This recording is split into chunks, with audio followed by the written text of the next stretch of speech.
So we'll look at question 1 of the crime and punishment paper. This bit will be about Whitechapel specifically. It relies on knowledge and your factual recall effectively. You should be spending about 5 minutes on these questions combined. It will ask you to give one feature from the Whitechapel section of the course, and then you will develop that feature in an extra sentence. Your question always starts with describe one feature of. So start your answer using the focus words from the question. Then follow the statement up with a sentence of your own knowledge. Your structure for this one is one feature of, and then use the question focus. So for example, in the one you can see on the right, the question's about the Whitechapel workhouses.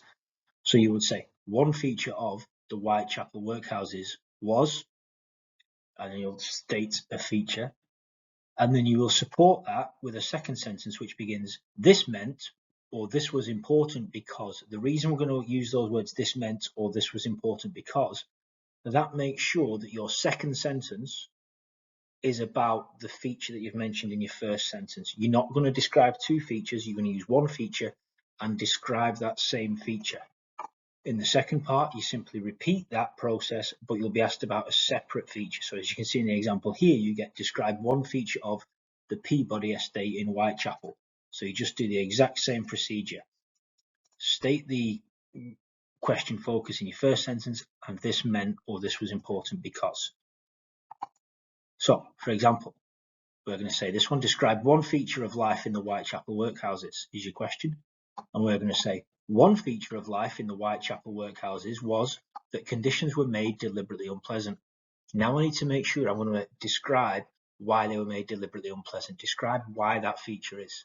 So I'm going to say, this meant inmates were subjected to hard work and discipline so that it was a last resort for the poor. I've mentioned a feature, conditions were made deliberately unpleasant. Then I've described that, subjected to hard work, and it's a last resort. Then the second part of the question is simply to repeat that process. So I have described one feature of the Peabody estate in Whitechapel. So I'm going to say one feature of the Peabody estate was that it originated from a slum clearance program built to replace courtyard slums. Now I'm going to say this was important because flats were designed to be sanitary and were made affordable for the working class. So I mentioned the feature, slum clearance program built to replace slums. What that means, what is important because they were designed to be sanitary and made affordable for the working class. You should be spending around 5 minutes on that in total. You can see the bits I've put in green, that's your structure. So first sentence starts one feature of, question focus. Your second sentence starts, this meant, or this was important because.